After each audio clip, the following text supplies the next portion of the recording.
Welcome to Civic Buzz, a program of the League of Women Voters Minneapolis. I'm Ellen Van Iwarden, Program Director for the League, and I'll be moderating our program tonight. The League is a nonpartisan political organization that it encourages informed and active participation at all levels of government. We work to increase understanding of major policy issues and to influence public policy through education and advocacy. I'm proud to be helping the League with this work and encourage you, if you're not already a member, to join. And tonight, we are honored to present two members of the Minneapolis School Board. Chair Kim Ellison is chair of the Minneapolis Public Schools Board of Education. She brings a wealth of experience to the school board, working for organizations that serve students and families. She also has 12 years of teaching experience in her background.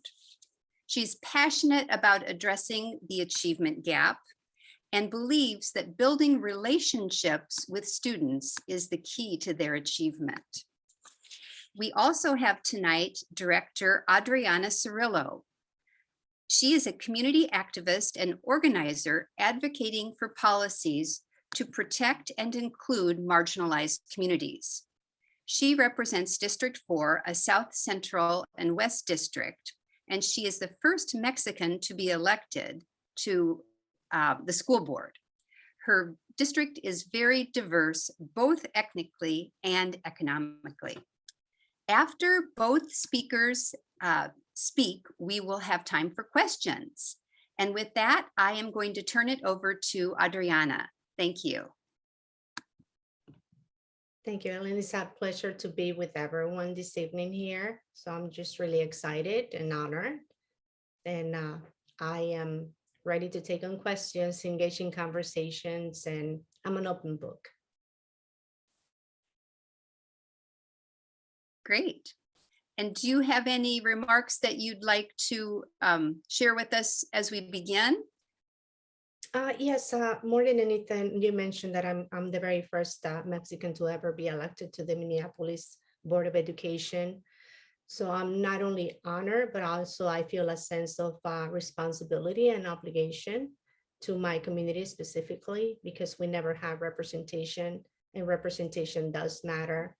And the reason that I decided to run for school board, I am currently raising two of my nephews. One graduated from Emerson, and he's currently at Ella Baker. He's in 6th grade. And my oldest one, he's at the Fair High School, located in downtown. And they have been my motivation. So I've been very involved with my community here in Minneapolis, and I love our city. I just feel that we are going through a huge transition in every single way of the word. And I'm just really hopeful and excited into what is it that we can achieve together for the sake of our children. Thank you. Yes, what would you say have been the biggest challenges for the board this year? So many things. I mean, number one, it's the lack of funding in education. You know, really, I'm really sad and shocked at the fact that the United States of America does not fully fund education. Just to give you an idea, just our district alone, we are underfunded $67 million annually for special education and ELL education. So that's a huge challenge, because that means that we got to get money out of every other bucket to compensate. And also being able to be in a new role of an elected, leader versus being a community organizer. So it's been challenging in the sense of having to have the patience to go through the process to, create new realities. And yeah, I mean, those two things are, I feel like, the most challenging things. COVID, not to mention, right? The teacher strike as well. So we keep adding a lot of things, but like I said, I remain hopeful because I believe that our community is incredible, and working together, we're gonna make a difference. Yes, one of the things that I think the league has been very active on over the years in education and is of concern, of course, to all of us who live in Minneapolis is the achievement gap. And I've read that the board's dissatisfaction with Superintendent Graff over the pace of work to close that gap or erase that gap was one of the reasons that we are going to be looking for a new superintendent. In just as simply as you can, could you tell us right now what is happening to help kids who have fallen behind? Well, a lot of things are taking place, and going back to your comment, to me, leadership matters. Leadership matters. And at the end of the day, we need to hold ourselves accountable. That means the superintendent, that means the chair of the board, the entire board, as a matter of fact. And what is taking place, a lot of new programs are going to be implemented. I actually was with the Latino PAC team earlier, and a lot of new programs are going to be taking place this summer. So I'm excited into what the district is doing to be more creative, to really be able to connect culturally with our families and our children as well. And also the fact that there's a huge need for mental health support. So I'm really proud to say that MPS, we do have the ability to help our children. Every single school is equipped with at least one therapist. And that's not the case for other districts, so while we have all these challenges, I feel that so many times we oversee the positive things that we do have. And also that we have invested in language access services. That was something that was really important to me, because in every single board meeting, committee of the whole, and all the documents that come from the district to the families, they receive that information in our mother tongue. So there has been investment to really make a connection with our families, and language should not be a barrier anymore. Great. Good. And I'm just going to reach out to Chair Ellison and see if you might be ready to join us.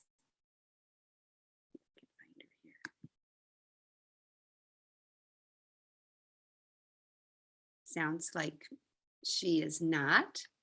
And for those of you who've joined in the past few minutes, both Adriana and Chair Ellison were at a meeting, a school board meeting that they needed to be at. And Adriana was able to get away, but so far Chair Ellison hasn't. So why don't we open it up to questions right now, and then we can do some more after Chair Ellison joins us. And I see that Karen has a question. Yeah, a couple of things. Are you an at-large member, or are you a specific district? Very good question. No, I only represent District 4. I'm not at large. And where is that?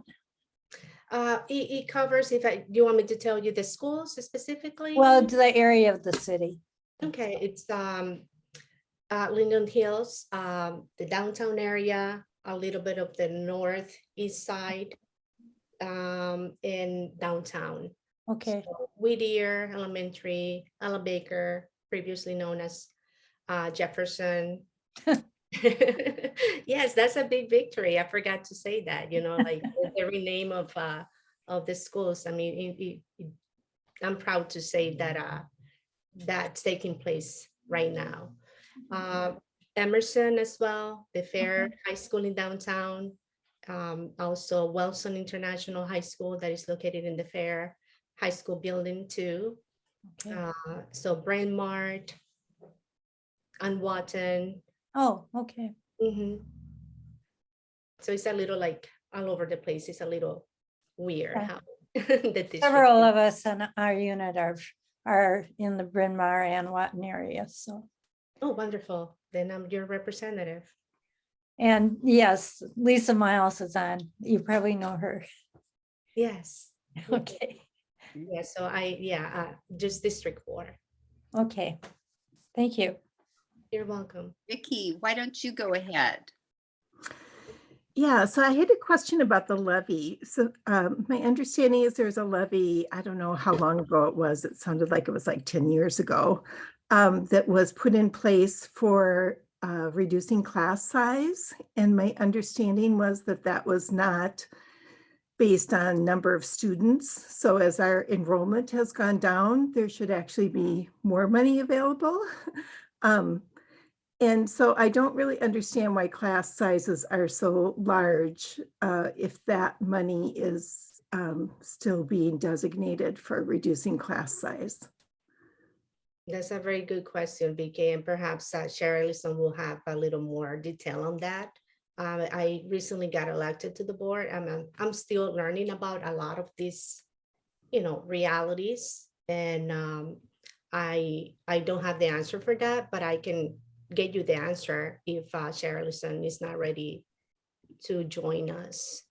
Okay. So I'm not in here pretending that I know everything. So I present myself as a very authentic human being more than anything. Being an elected official is all new to me.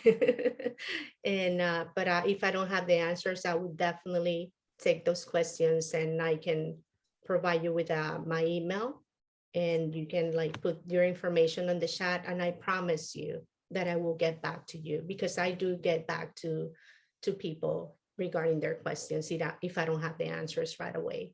That's just how I operate. Okay, great. Can I make a comment about that at all? Nope, we're going to just go with some questions now. Okay. Okay. I've got somebody whose name is iPhone, who's the next hand up. Do you see yourself in a pink turtleneck? That's Glenna. I don't know why it's not identifying me. Okay, sorry. Yeah. Hi, Glenna. And hi. And this may not be a fair question, and it may not even be the truth.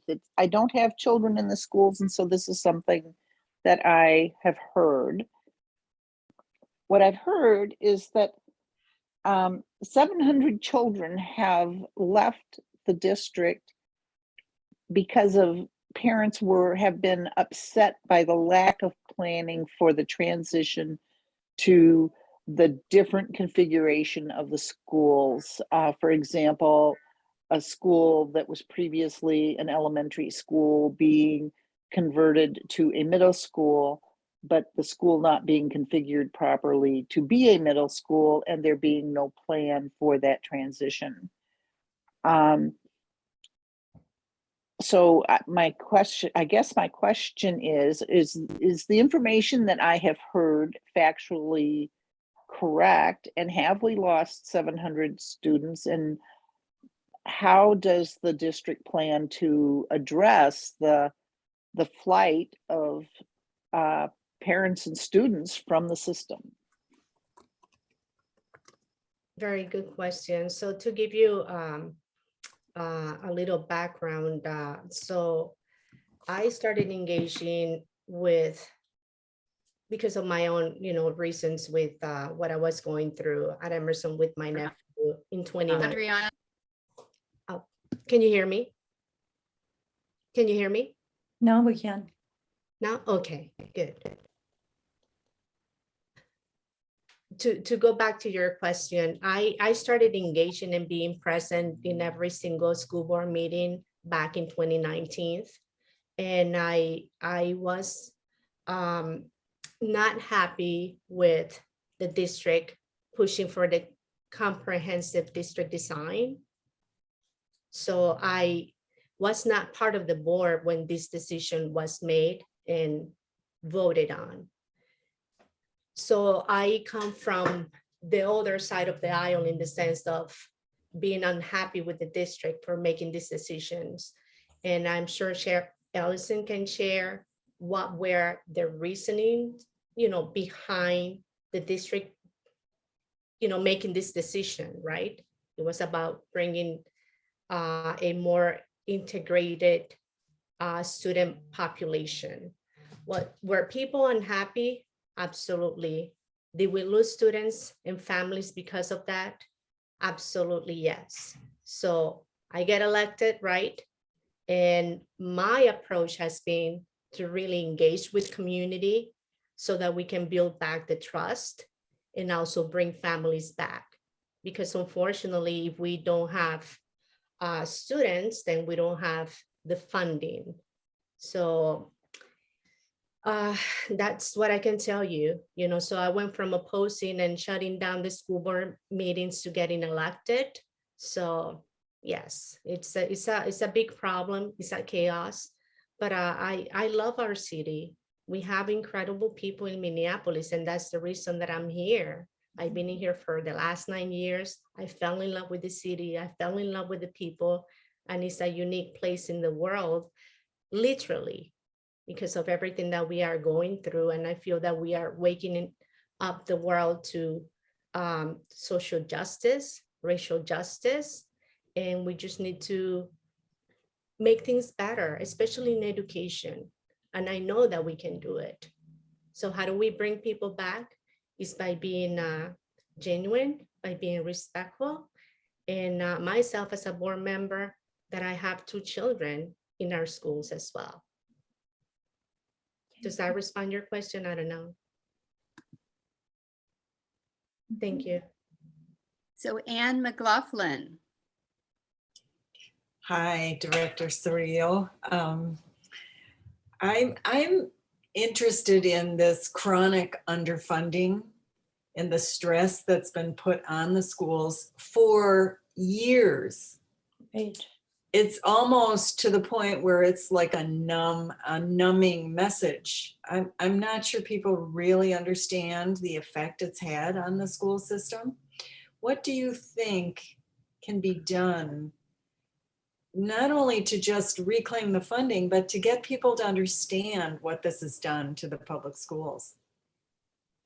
Very good question. And I think for me, I decided to be very politically active years ago when I got to understand that everything is political. I tell people, even when we flush the toilet, it's political because it is controlled by the EPA, right? Even if we don't want to. So it's a matter of, and I'm having these conversations with a lot of community members because they're very upset at the fact that now we're facing huge budget cuts, right? So, and I'm like, we need to be thinking outside of our little sphere and just look at the state of Minnesota. What are the realities, the political landscape and the political reality of the state, and keep it at that? And not to be advocating for one party or the other, but just being very realistic. And to me, it's being very mindful of understanding what are the vulnerable districts where we can put our time, our talent, or our treasure, our money, like making a difference and connecting outside of the cities with those districts that we can make a difference, because a lot of times we just get frustrated and we go around in circles and circles, and we need to know that it's the state and the federal level that must invest in public education. And if that's not the case, where do we get the money from? Right. And the government does have a responsibility. And I feel like this is great that we're having this conversation because we need to expand our narrative. Mm-hmm. And we must hold people accountable, but we also have the responsibility to engage outside of our circle. Mm-hmm. Right. I'm going to hop in right now because we have Chair Ellison here. Thank you so much for attending. I know it's a super busy time. And if you'd like some time to make any prepared remarks, we're happy to listen. Okay, no, I want to apologize for being late. Our finance committee meeting was like super long tonight. But some good news, it came out of that. So, I mean, we have cuts, like Director Cirillo mentioned, education is underfunded. And the school district can't do it on its own. We have, our funding does not come from within the schools. It comes from the federal government. It comes from the state government. Good news, the people that we have elected here in Minneapolis, who serve us at the state legislature, who serve us in Congress and in the Senate, are supportive of public education. But we need the whole legislature, which includes outstate Minnesota, to agree to increase funding for education. We need all of the country to agree that they're going to fully fund special education, our English language learners, and education in general. And so I'm really happy that we're having this conversation. And I'm, again, sorry I was late, but I'm happy to be here now and look forward to this conversation. So thank you. Great. So I'm seeing a few more hands. I think Karen Ringsrud. Yeah, I asked a question before and forgot the one I was really interested in asking, which was about funding. But we're in a real hard point because we're losing population and we're losing the number of kids in our schools, and we get our money per pupil. And that really puts us at a disadvantage. And I think people really need to realize that per pupil appropriation is very important. And besides people taking their kids out of schools, our population is decreasing also. And then the problem in Minneapolis, we have such unique, very needy populations that it makes the funding really different. And I worked on a study on funding education by the League of Women Voters many years ago. And I'm really wondering, should we change the basis of our funding? Is this per pupil, what's the word, way of doing it? Should that be amended? Does it still make sense? Chair Ellison, do you want to? Sure. I think it makes sense. I think what's missing is, do we even know how much it costs to fully educate a child? I have not seen that study. I used to be, before I was on the Minneapolis School Board, I was on a board called Parents United for Public Schools. Okay. And they were, their mission was to advocate for, at the state legislature, for fully funding all public schools within the state of Minnesota. And at one point they asked, we realized there were a couple of things I learned while being in that group. One is that other states, when they have education questions and how to adequately fund education, they ask the University of Minnesota to do that research. Minnesota legislature does not. It's like one end, I remember the director at the time, Mary Saccone, said it's like as if one end of University Avenue is not speaking to the other end. You know, it's like they're right here and here is a good place. And so we asked them, what if you ask this university to research how much does it cost to adequately educate a student? And we could get, with a couple of people said, oh yeah, we already know, you know, that's already been done. If you look at our funding, they will say we're going to increase the funding by 2%, or we're going to hold steady. They never say we are going to fully fund education. Yeah. It's how much are we pay? How much did we pay last year? And that's, you know, so we're doing good if we increase it. But I'm like, but is that even enough? Do we know? And so yes, so I think having paying per student is an okay way to do this, but I think we need to find out how much it actually costs to educate a student. Yeah. Vicky. Yes, I had another budget question, and this is a question because this has just been discussion among some neighbors who seem to be educated on the topic. So, but I have a question and then I guess a follow-up comment about it, if that's true.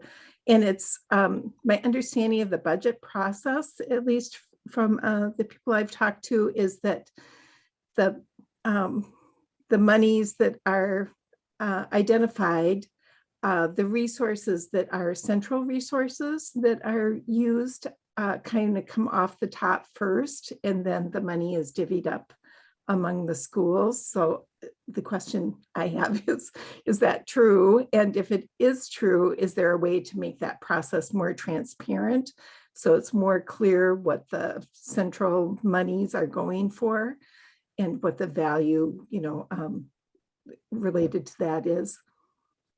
Okay, I just learned tonight in the committee. So yes, so when we receive funding from the government, we are told that we can use a certain percentage for administrative costs. Our compensatory funding that we receive in Minneapolis, 100% goes to the schools. Even though we know that we could take a certain percentage, leave a certain percentage in the Davis Center, in the central office for administrative costs, for the compensatory funding, I know 100% goes to the schools. It's probably true for the other title monies we receive, free and reduced lunch. There might be a certain percentage that the central office can keep. Special education, there might be a certain percentage that the central office can keep. I know it does come up in our finance committee meetings, what that percentage is and whether or not the district is holding on to it or not. I would have to ask, where can we find that? Where is that in the budget? So yeah. Yeah, so obviously there are central resources that are being paid somehow. Is that, can people get access to that information? Is that easily accessible to know how those monies are being spent? The budget is easily is available. I see Senora Guadarrama shaking her head. Yes, she's been in the district much longer than I have, but she might have a more specific answer about where to find that. Hello, I'm Leticia Guadarrama, and I'm part of Minnesota Council on Latino Affairs and Minnesota Advocacy Committee to the U.S. on Civil Rights, and I'm a commissioner of human rights for Edina, plus an educator for more than 37 years. And yes, I do believe in education. And I was just writing actually in the chat that we really need to elect leaders who really understand education and funding. And it's the misunderstanding, and that's why what we start to feel that they're spending the money here and there. And actually, I was very lucky through all my years to understand how to run summer school. And when you run summer school, you receive certain amount of money, and you receive students. And and somebody was asking about, how many students can you have? And the funding comes with the students. Like every kid has like a suitcase full of money. Just think about that. But then you have to buy teachers, and the teachers, even though you don't pay them. And I'm going to exaggerate, but it's like around 120 a year. But, you don't pay that to the teachers, as you know. However, like even set up because you pay for healthcare, you pay for certain things that teachers receive. You don't pay that, but you have to have it in the budget because some teachers earn more and some teachers earn less. But then if we lose the students, then we cannot afford the teachers. And it's just really is, I think the public needs to be aware of how budgets, the funding and how education budget are spent. And it's a misunderstanding really that the Davis Center, the main office, they spend so much money, and they don't in a way, like you think you see those salaries, like for example, for the superintendent, and it's a huge salary, but if you think about what do they have to do and the responsibility and that they have to do is not that much. Yeah. However, I just want to be sure, even if we fire everybody in the David Center, there's not enough money, as you know, Kim and Adriana and Paulina. Even if we fire everybody in the David Center, there's not enough money to really fund education in Minneapolis public schools. So that is really the misunderstanding that's happened. And I'm sorry to take this, and I know one of the speakers, but thank you, Kim. Yeah, thank you so much. Okay. Now, Katie had a question. She has her hand raised. You need to unmute. We can't hear you. There. Thank you. Sorry. To me, it seems that there has been a current in national and state politics for many years, at least 40, maybe longer, of undermining public education. And the underfunding is part of that. And then, you underfund it, and then you can blame it. You can blame public education for what it can't accomplish because it doesn't have the funding. And I don't know what can we do to overcome that? That's my question. How about I can respond to that. I mean, I just go back to the sense and the reality that we must elect progressive leaders. Yep. And then we hold them accountable. There is no other way around it, honestly. You're right, of course, yes. We start with the state and, make a difference, after that at the federal level. But, it's just the reality of, and I'm truly hopeful, to be honest with you, because I feel like for the first time, we are really paying attention into how education is the seed of all the problems, and especially to children of color. So we must take advantage of the opportunity and keep escalating, so that we can take over the state. There's no other way around it. I hope you're right. Lisa Mills? You need to Hi, I'm in a little bit different direction here, but so my older daughter is at Southwest, and she recently came home and told me that every other kid in her AP, IB, advanced, whatever biology class had opted out of the science MCA. And so she was told she'd have to go to another room to take the test, whatever. I know that most of the parents who opt their kids out of the test, especially the ones I know in our neighborhood, do not understand the racist impact that this has. In fact, many of them think that because the tests are biased, they're doing some sort of a racial justice good thing by opting out of tests. But, most of the BIPOC justice, social justice, educational justice groups have said that without a standardized test, there's no way to show, there's no data to say how miserably our system is failing their kids. And we would not be having this state or national conversation about the gap without a test, without a way to measure, without a data point. And so another friend of mine told me that at Justice Page, they were promised a pizza party if enough kids opted out. And I've been hearing a lot more of these anecdotes. So my question for the board members is, does this district have a policy on this? Shouldn't we we pay millions of dollars for these tests, and there are good reasons we have them. And how can it be allowed that teachers and administrators are like encouraging people to opt out? Okay, that's my. That's fair. Director Cirillo, did you want to say something? You go first, Chair. That's fair. Yes, and I think part of it is the district ought to do a better job of communicating what the MCAs are used for. So yes, the state has its reasons for why they want every student in the state to take the standardized test.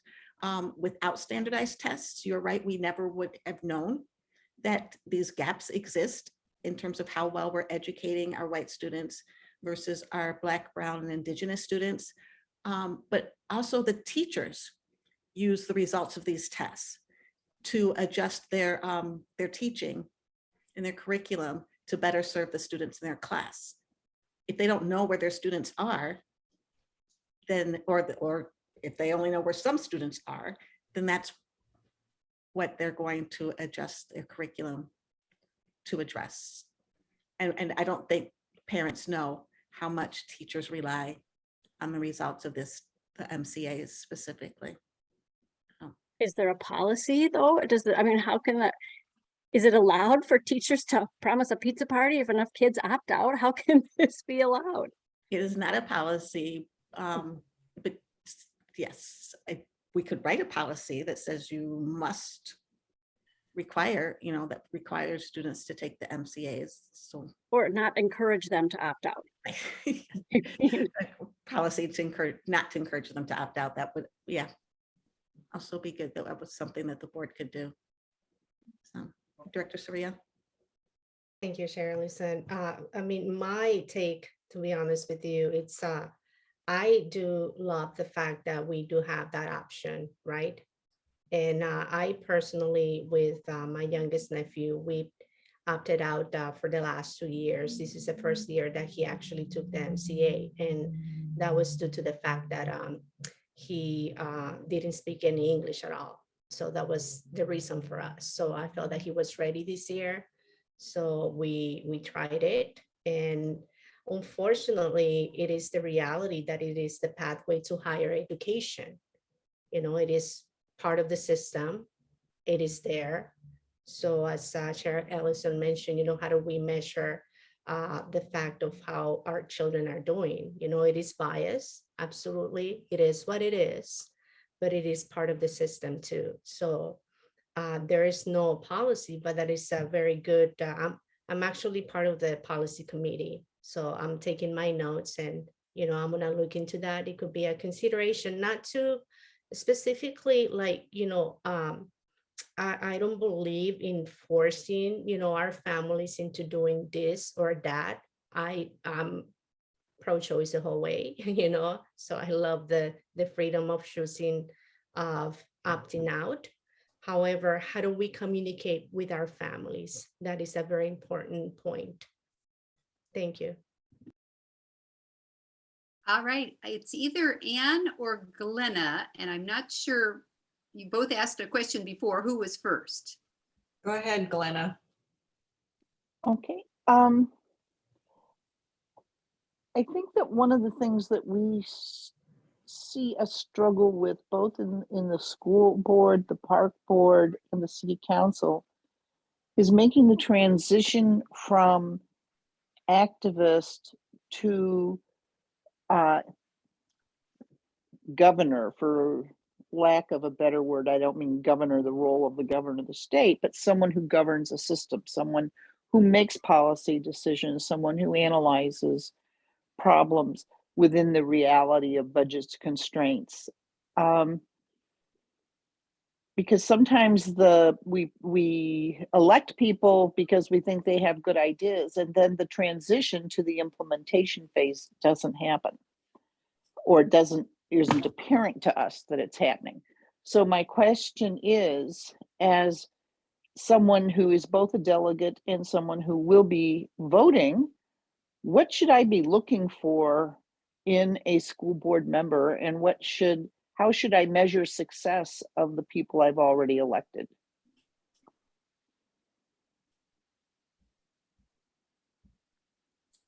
How about Chair Ellison?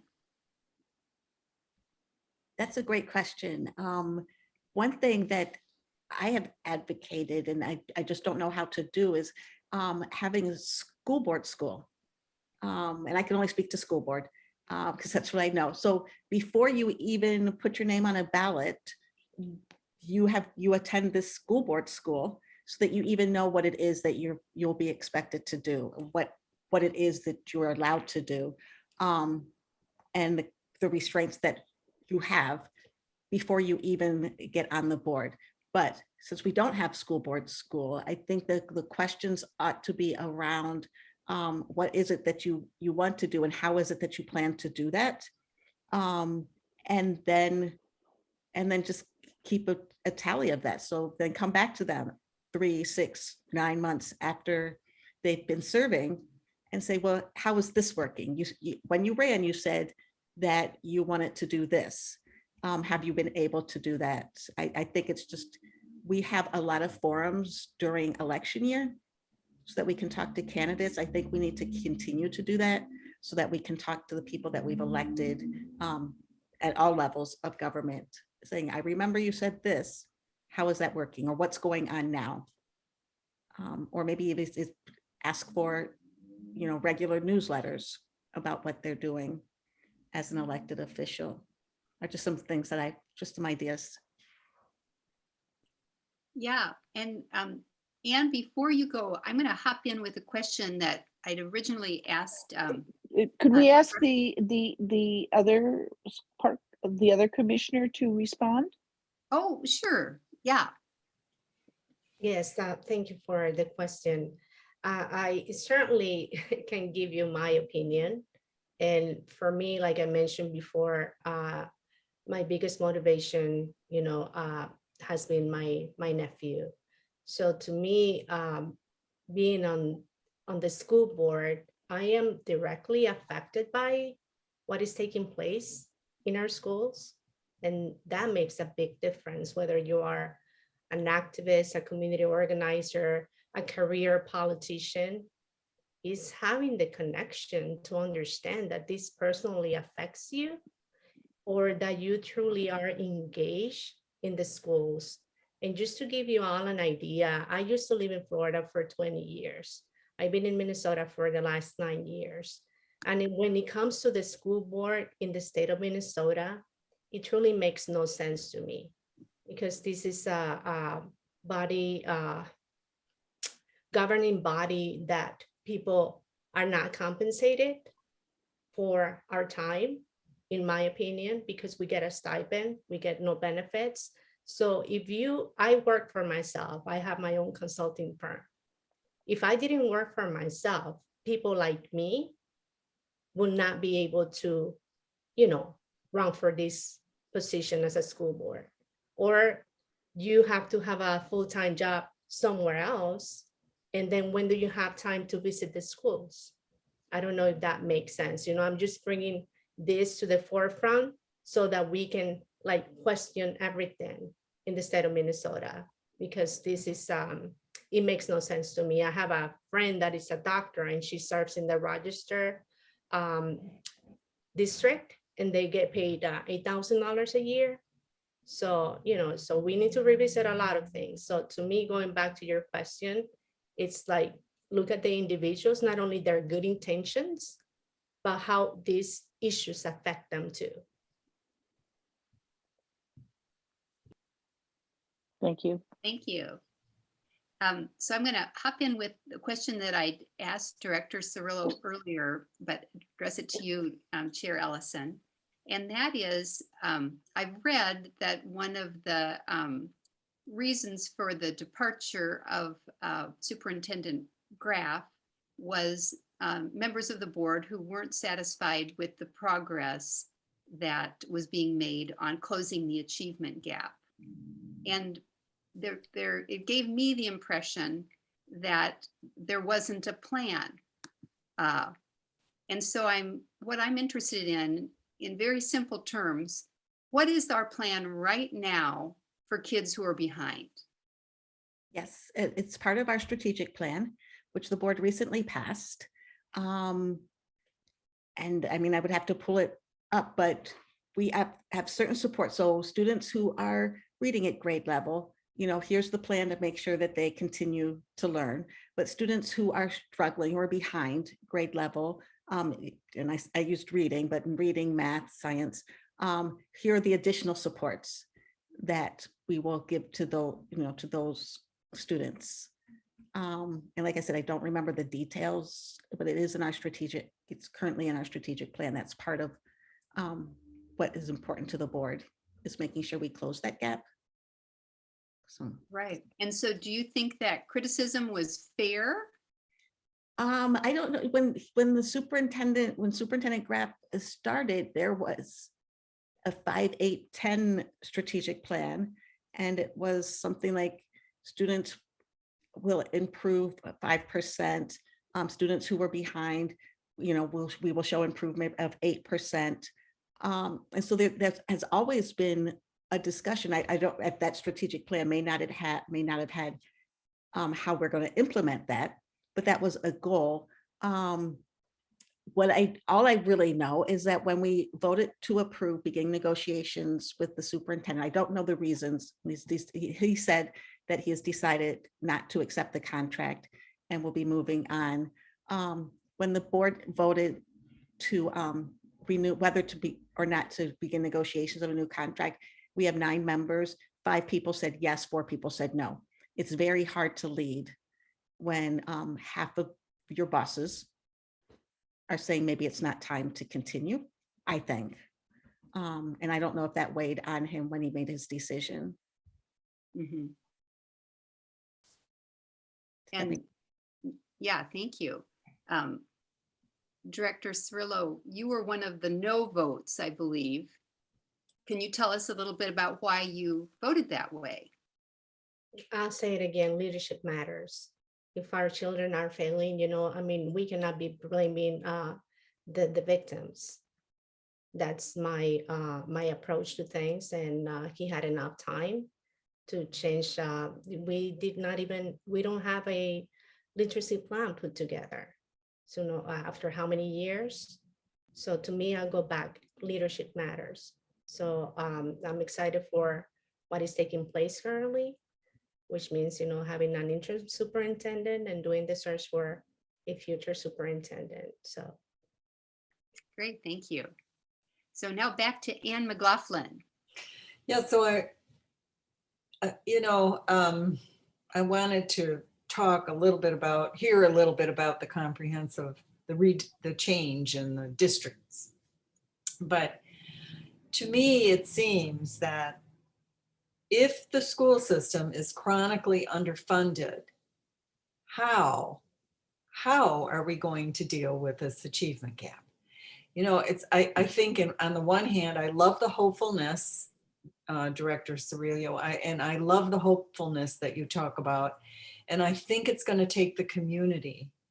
And I do think that there are people in the community that would like to do more, but it's sort of having access. But also, having worked in schools, and I see when children have suffered with trauma, the work that needs to be done is high people resource. It isn't a test, it isn't a class, it's ratios and sometimes personal assistance. And so where are we going to get the money for that kind of thing? And if we don't do it now, these people are living with trauma. There are adults now that are living with untreated trauma because nothing was happening in the schools, so somehow I think we have to capture the moment of equity. This is a question of equity, I think. So talking about how much does it cost to teach a student, one student in one neighborhood and a student in another neighborhood, those are different numbers. And they're different people resource needs. I see it as very, very frustrating to think when we're so underfunded and we have these crisis needs right now, and it's not about waiting for another generation. The need is right now. How do you speak to this? I do think that the superintendent was trying to deal with some equity issues, but I'd like to just hear from both of you in terms of the reality is insane. Absolutely, you're right. And to me, I'm a big advocate into empowering families. And the way like I did it at Emerson, for example, it was through our site council, our PTA. I'm still very involved with Emerson, even though my nephew graduated from Emerson last year. I attend their PTA meetings and you name it. So to me, it's like, how do we partner up with organizations? In the state of Minnesota, we have so many different nonprofits. How do we, in a creative way, I'm the type of person that I'm creative. I grew up in many deficits, huge deficits. So I feel that when we are raised that way, you become, creative in the way that you do things. So how do we partner up with within our own community? For example, at Emerson, we have a partnership with 3 different churches. One of them is St. Mark's Cathedral. That's where we do our fundraising events, and it doesn't cost us a penny. And there's another church where we do our graduation ceremonies for our students. So it's bringing community together, bringing nonprofits. And also we have a program where we bring teachers, certified teachers that have graduated from Colombia, Mexico, and Spain. And our current principal used to be the principal from Wyndham, Mr. Clark. So he brought that model to Emerson. So what we do, we fundraise the money and bring these teacher assistants to help in the classrooms, because the amount of money that we have to pay for a teacher assistant that will go through the district, if we don't have the money, then we pay a fraction of the cost. And the PTA actually, we pay for that. So just to give an example, we pay for one teacher assistant. It literally does cost us $8,000 a year. We find them a sponsor home. They don't pay for, shelter or food, and they get a stipend from the PTA. So to me, it's being creative. And also as community, I'm gonna ask everyone in here, are you all engaging in your community schools? Even if we don't have children, are you like coming to that school to say, hey, I would like to, come once a month and read to the kids? Because at the end of the day, that's what makes a difference too, So what are we doing? Because these deficits are not gonna be fixed overnight. So it goes back into us as community members being engaged to make a difference in the life of our children, So being hopeful is the way that I decide to be. Otherwise, honestly, it's like I would not even be here. Yeah, it is a choice, isn't it? Definitely. And I have no option, because I look at my nephews that don't have their mother with them, and it's not their fault. So I choose to be hopeful and be engaged. And as I mentioned, my youngest one is at Ella Baker, and we are currently meeting with the principal and parents so that we can start our own PTO, parent teacher organization. And I'm bringing people from Emerson that have that experience so that they can share and inspire other parents. So it is really important to have incredible principals that do things correctly. That means bringing families together. So we are working on putting together an event for May 27th, and we're gonna be celebrating the name of our school, change. So it's making just participating in little things like that is truly what makes the difference. Because to me, the system is not going to save us until we get there. It's about bringing community together. Thank you. Yeah, Chair Ellison, do you have a response? Sure, yes, that end,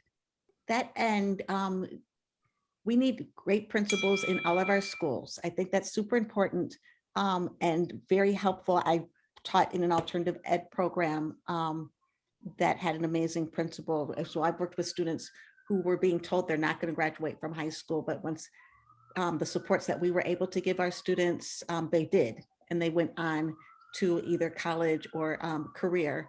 They found something that they love. So yes, so you need to have individuals within schools that can support, and then neighbors who can support individuals. But when you asked about the trauma that some students come to school with, our teachers are trained really well on how to teach.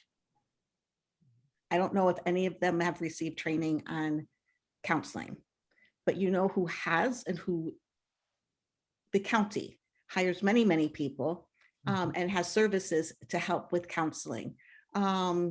We have an issue with safety in our schools, and so we try to hire folks and make sure that our teachers and our administrators are well versed on how to keep kids safe. But we have a city that does that. That's part of their charter, is to make residents feel safe and keep neighbors safe. And so I think that as a district, we need to better partner with not just agencies within our neighborhoods, but with our county and with our city, with our park board, who we're all serving the same residents. And so how can we make sure that students that come to our schools traumatized because of what's going on in their neighborhood, or how they've been raised, or what's going on at home, have those supports that from trained professionals, and bring their county in to help identify those students, those families, and work with them. One thing that I'm like super excited about is a partnership with the city on homelessness. And I mean, I'm really happy that the city saw this as a need and said, you know, students do well if they're not bouncing from school to school. And how do we make sure that happens if we can keep them in one home? And so how can we support families that are struggling with that? Well, we want to partner with the schools to identify families that are highly mobile, homeless or highly mobile, we call them in the district, and support them so that they can stay in one place, because we know students do better when they're not going from school to school to school, when they can have that community and they know the adults in the building and they have friends in that building. And so that's one partnership that I'm excited about, but we can do the same thing with the county in terms of counseling. So that's the Safe Homes, Safe Schools program, and that's funded by the city. That's not the education. That's separate. Right. Stable homes, stable schools. Stable homes. Yes, yes. Great. Thank you. Letitia. Actually, you know, I saw that Paulina had a question on the chat. I think her raising her hand didn't work. Paulina? Okay. Also, it's Paulina. Yes. Paulina, Thank you. Thank you. Hi, can you hear me? Perfect. So my question was for the board members. So how do you feel now the board is united with decisions, or because I noticed that it was some division about the board members. So I'm wondering, I've been looking forward, going forward, how do you see it now?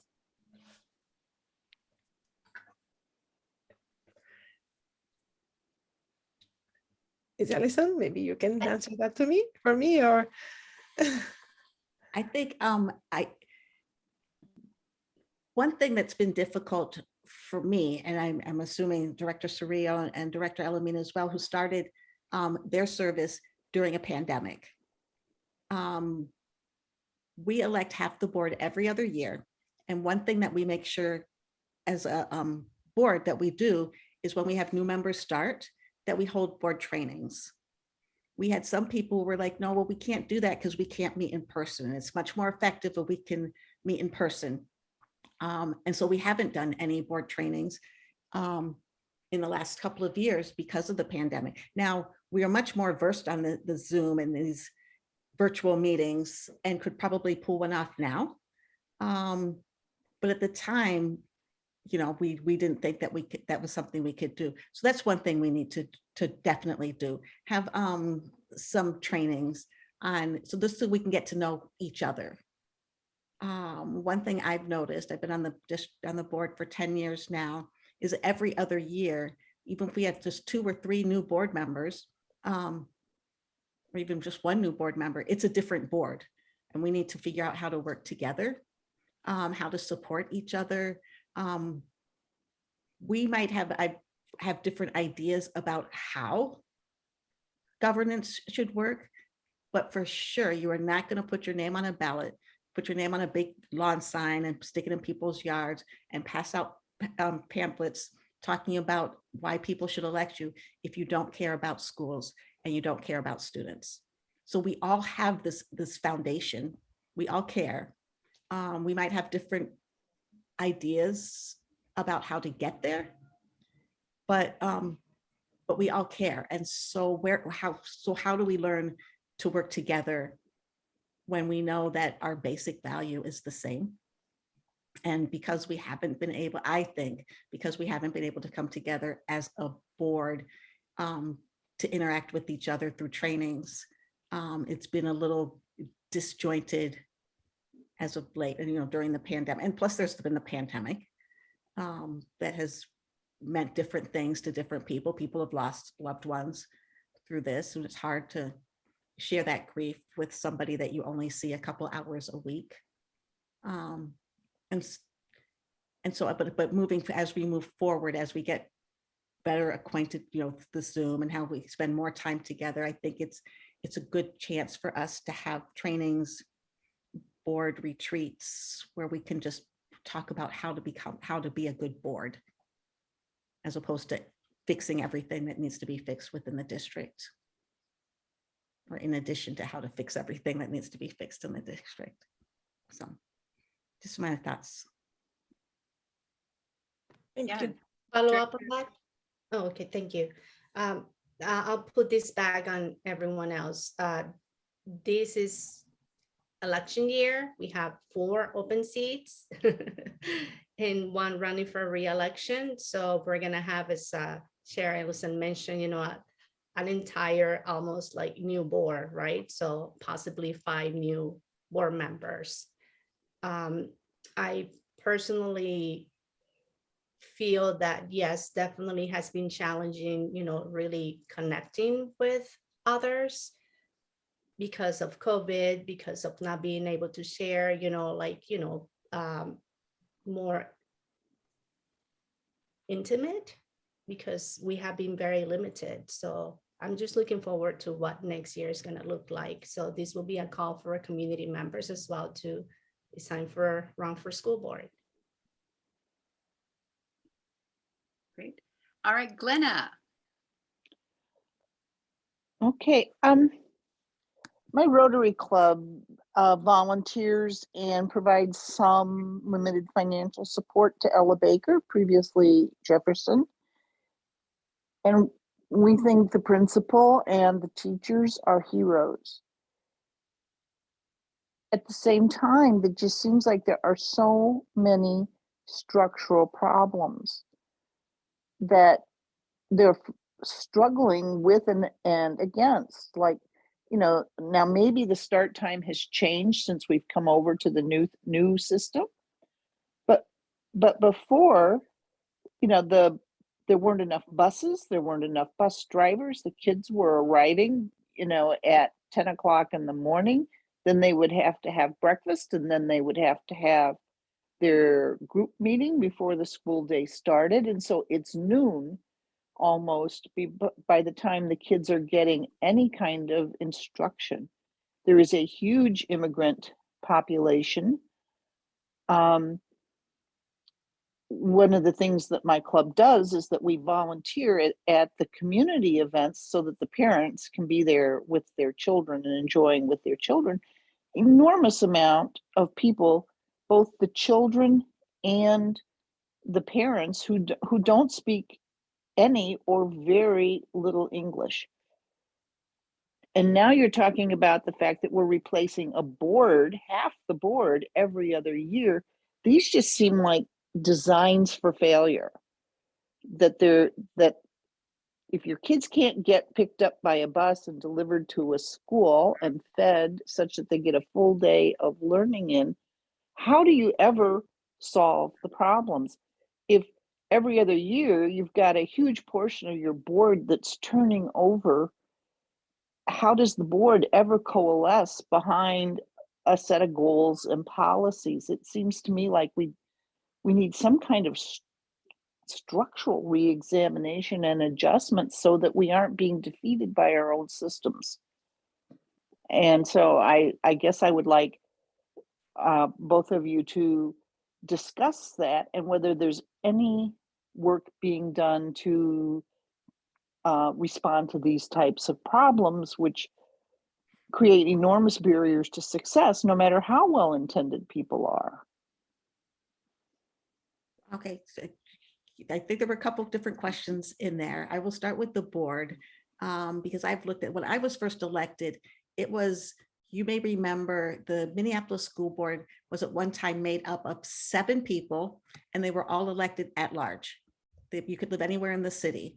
When I was first elected, that was the first time the board had gone to, we're going to change that. We're going to elect our school board a lot like the park board is elected. So we will elect one person from 6 different areas and then 3 people at large. And honestly, part of the complaint was these 7 people who were elected at large never came from our North Minneapolis, our some even from South, our poor areas in the South Minneapolis. They didn't come from Northeast Minneapolis. And how could I, as a parent who has a question, reach out to one of these board members? I want to ask a board member something, but I don't know any of these board members and nobody lives in my neighborhood.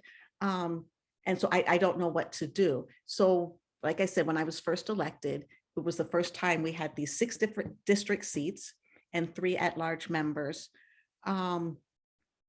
When the first year I ran as a North Minneapolis representative, and I was the only person on the ballot. I was the only person who went for the DFL endorsement.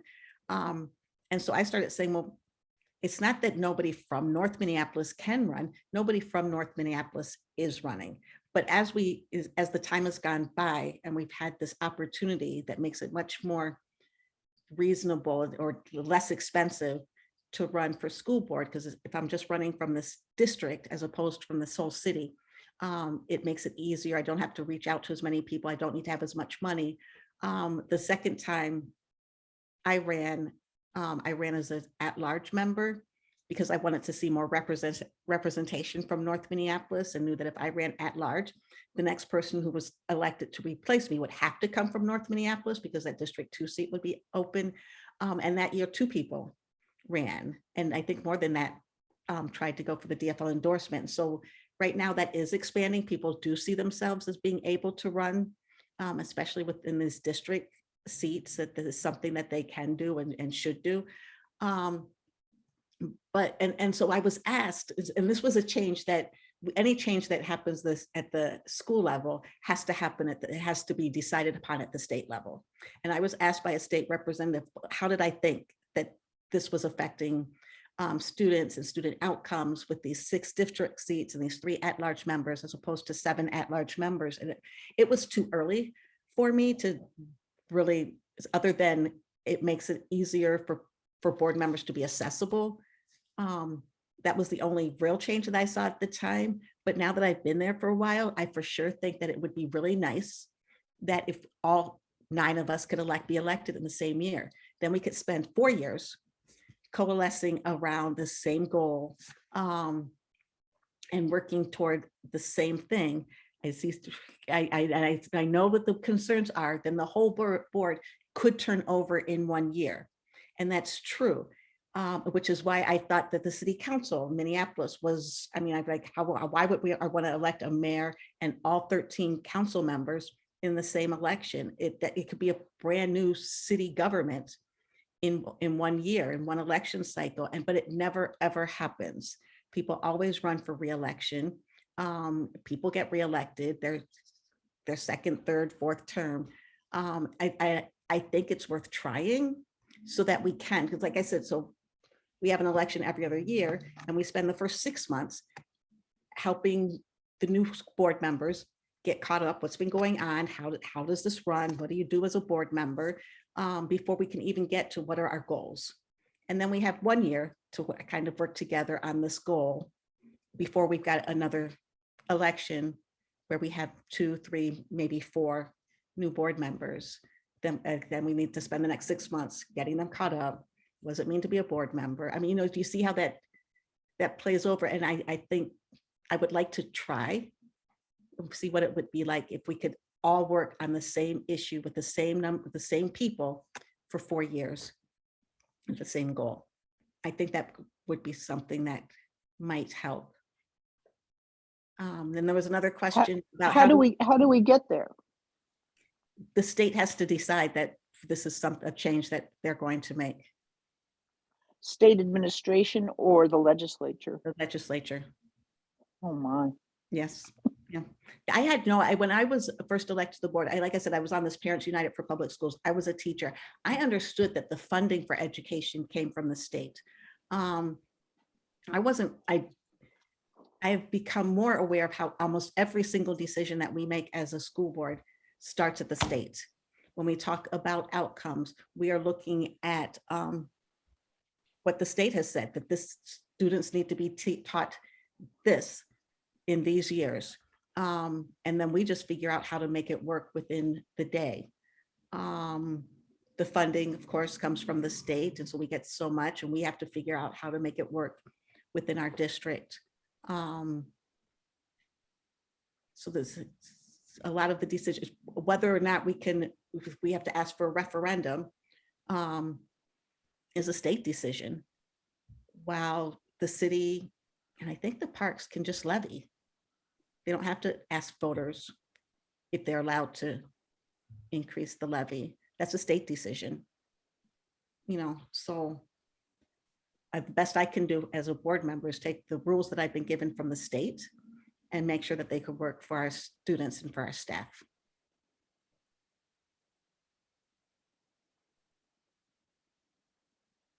So, Director Cirillo, do you want to respond? Yes, thank you. Well, first of all, I want to say thank you for your involvement with Ella Baker and your help. And you're welcome to come and join us tomorrow at 9 a.m. We're having a meeting with the principal. I'll share my information on the chat as well. That's and I wanted to mention too, what is the job of the board members? That's why I go back into leadership matters. If we have a superintendent that is bringing community together, that is leading the way that needs to be done, because our job is really to hire, evaluate, or fire the superintendent, right? Create policy and vote for the budget. So, like we need to keep this real, but I totally agree. So my term will end in 2.5 years, right? So this last year has been chaotic in the sense of like, wow, everything was via Zoom and I was not able to be in the same space with my fellow board members. So yeah, but we're mandated by the state. So it goes back into that reality. So, getting progressives elected at the state level is the way that we can truly transform all the challenging issues that we do have. Thank you. All right. I'm not seeing any more questions. Does anyone have a last question or two? Well, I was just going to say, the state claims to have this 9 billion surplus. And I'm wondering, it doesn't sound like much of that went for education. I know the governor has proposed, and that's all the governor can do because he has a Senate and a House that needs to agree, fully funding special education. The governor always wants to this governor has in the last couple of years wanted to put more money in education than he could get passed and approved by his Senate and his represented House. One thing that happened during the strike, we recently had a strike, probably all heard about, in Minneapolis. Our teachers and our educational support professionals decided that they could not had not come to an agreement on their contract and thought that they could not come to an agreement on their contract without striking. So they went on strike. I was getting as calls from state folks, but I got one call from Biden's administration. He was the Secretary of Labor, and he was like, I know exactly how you can come to an agreement on this. And I'm like, how? I need this. And he said, you get your state to help. And I'm like, that's not gonna happen. He even mentioned, another district, I think it's Texas somewhere. And he was like, it was simple. They had this problem with funding. So they just went over to the state, and the state said, okay, we're gonna cover you. I said, but our Senate, is majority Republicans and would never agree to that. And he agreed. He was like, oh yeah, in this particular district, the state house, the state Senate, their governor were all Democrats. And so they could all come in and say and agree to how they're going to help this district and provide more funding. Yes, but one thing about this surplus, I believe that the state has this big, huge surplus that's been built on the backs of our students in not fully funding education for decades, in not providing the counseling support that is needed for some of our families that have been traumatized for decades. I mean, everybody is struggling with the money. The workforce is getting harder and harder. So I understand our bus situation isn't just because we have a certain number of buses, but we couldn't even hire bus drivers because the workforce was so hard. And part of that was COVID. Why do I want to sit in a bus all day picking up these strangers who might be coming in with a deadly disease that I could then catch? I understand that was a part of it, but also it was just a part of looking at, what am I doing with my life? And is this fulfilling me enough that I can continue doing this? And so it's not just a Minneapolis issue. It's not a Minnesota issue. Across the country, they're talking about how there are not enough bus drivers. Teachers are leaving the profession across the country, not just in Minneapolis, not just in Minnesota. And like I said, I think part of it is people re-examining their lives and what it means and what work means to them, and how much time and where they want to spend their time, their work time. And so I think this is a good opportunity to say the system isn't working for anybody, not for the students, not for the workers. How can we change the system so that it works for everybody? And I think this is a perfect time to do that, have that conversation. And I'm not sure if that answered the question. Yeah, I belong, in addition to Rotary, I belong to the League of Women Voters. Obviously, I'm here tonight, but I also belong to the American Association of University Women, and equity for women and girls in education is our mission. So, and we do advocate at the state. And so what is your message to us? What do you want us to talk to our representatives about? What should we be asking for besides, I mean, yeah, more money is obvious, but what specifically is going to make a difference rather than just kind of, yeah, we want more money. Everybody wants more money. So how do we tailor that message?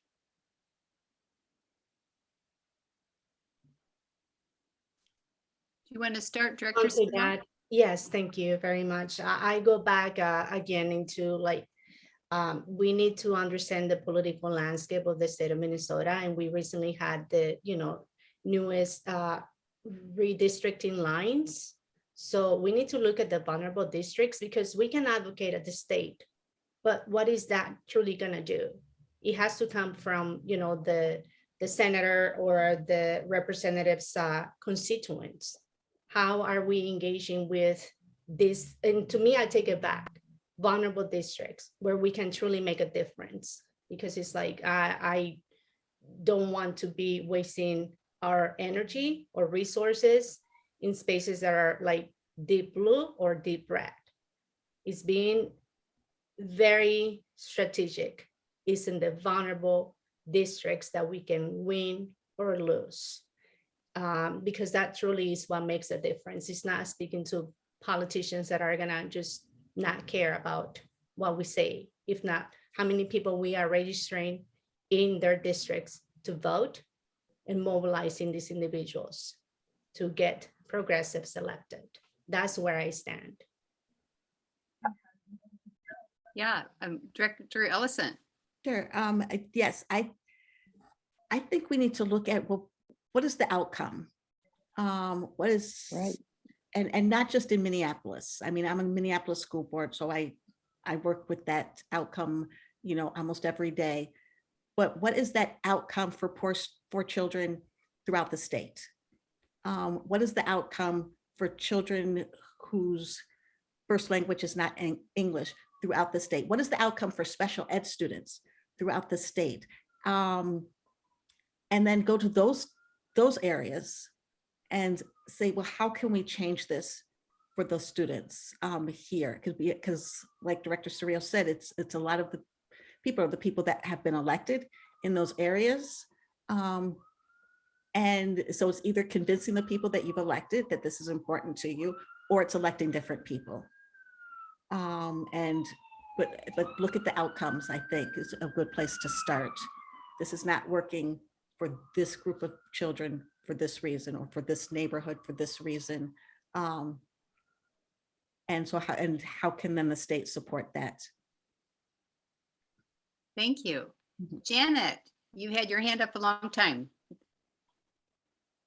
Actually, I was thinking at that same vein that I guess the board chair just was talking about. Looking at district, I mean, all the districts are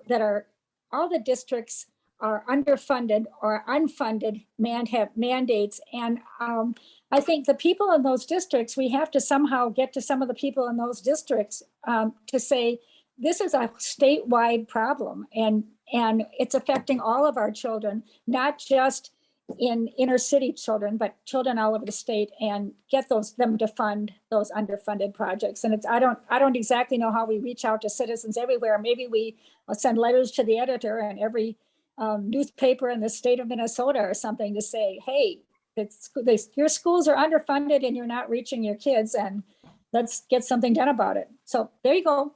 Oh, thank you, Janet. That's a start. I've told people, if you have friends, if you have relatives who live in other parts of the state, call them, talk to them. A lot of times maybe it is a letter to the editor, but it's citizens reaching out to each other to talk. And I think that's an excellent way to start. Director Cirillo. I go back to the same thing. It's for me, it's about electing or getting people out of office. And that's where I am. So it's how does the League of Women Voters organize outside of the cities? I don't know. That will be the question that I have for you all. And how do you build coalitions with other entities as well? If it is because at the end of the day, it is not just moving forward education, but the whole package of social justice, of equity, of investment, for our future generations. Thank you. Lisa Mills. Hi. So a question I had forgotten that I wanted to ask earlier, and that is about superintendent and whether we're going to do, or why we're not, I guess I heard, going to have maybe an interim superintendent while we do a wider search for one. And doesn't that leave us kind of headless if we don't, or what's happening on that, I guess? Answer that. We would definitely have an interim superintendent whose name, I want to bring a name forward for the board to approve or not approve at our May 10th meeting. Superintendent, as said, he's finishing out his term, so he will be superintendent until June 30th. But starting July 1st, we will have an interim in there while the board figures out how they're going to engage with community, what's going to be the process to find a permanent superintendent. And like I mentioned, we have 4, maybe 5 new board members starting in January. And I want to have a conversation with folks who are running, with folks who are currently on the board about whether we ought to start that, have that search when we have a different board, because it is almost a majority of the board who will be turned over. So, but we will have an interim who will have a 1-year contract or until a permanent person is chosen. Could be sooner. Do we know that we're having all these people not running again? So we know there's going to be so much turnover, or? Yeah, there are 4 people who said they're not running for re-election. Okay. That's how we know. Okay. Yeah. Okay. Wow. Yes. Thank you. All right, we've got 2 people with their hands still up, and I'm very conscious of our time. We're so grateful to Chair Ellison and Director Cirillo. So we've got a question first from Pamela Parker, and then Glenna, and that will be it for tonight. So Pamela. Hi, as I've been listening to this, and thank you so much for taking the time for this conversation. I've just been wondering what role the charter schools are playing in all of this, and whether some of the private charter schools are taking money away from, from the bigger regular schools that we've been used to, the more big public schools, and just whether this, what the funding situation is between the charters versus the other kinds of schools, and anything you can tell me about how the charter schools play into the issues in education. Sure. Charter schools started in the state of Minnesota, and the mission was to do things, innovative things in these charter schools that you couldn't do in a district because of the size or the bureaucracy, and then share that information with districts. And this worked, we tried this, and this didn't work. So they don't currently do that, but the funding is the same. It's different than private schools. Private schools, the families pay whatever it costs, the tuition to send their child to a private school. But charter schools are public schools in that their funding comes from the state as well. They don't have an elected board, so you can't follow up, so they aren't responsive to the public, but we see public funding. And so if a student goes to a private school or a charter school instead of the public schools, for us, the district schools, that money doesn't come to the district for that student, because we talked about how the money follows the student. So if they go to a charter school, like I said, it's a public institution that receives their funding through the state. That money goes to the charter schools. But if that child went to a private school, the money from the state wouldn't go to the private school, but it would not come to the school, to the district that the student doesn't attend.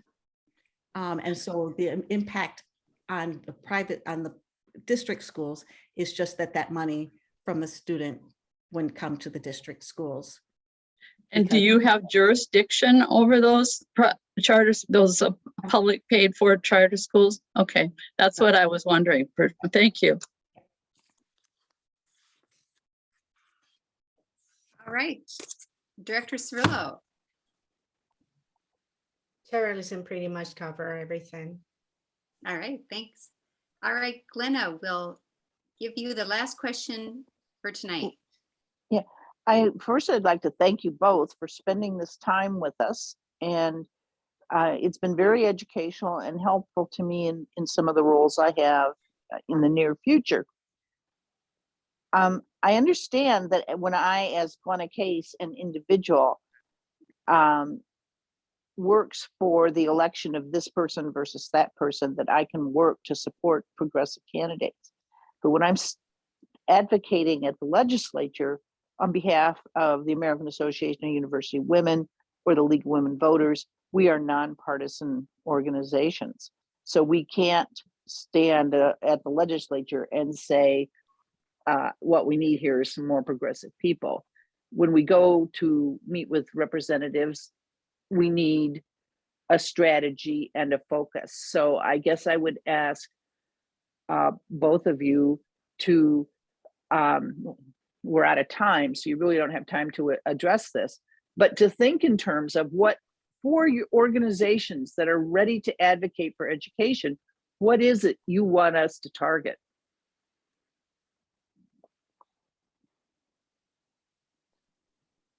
Funding. Director Cirillo, did you say? Funding for special ed and ELL. I guess fully funding education with, funding, I mean, I know it's like, people are like, yeah, don't, but what are you going to do with the money? But for sure, we're going to educate students. The other thing I would like to advocate for are some of our the standards that the state sets. Like I said, the state decides what we can teach and when. And I think there needs to be a bigger push for ethnic studies. We need, our state, our country has become much more diverse, and we ought to be teaching our children what that means throughout the state, not just in districts that are diverse. Thank you. That's the kind of answers I was looking for. So thank you very much. Great. And I just want to add my thanks on behalf of all of us at the League. We're so grateful to have you tonight, and thank you for the good information, good ideas, and I hope that we can be of service to you as we all work together to improve the schools in Minneapolis. Thanks so much.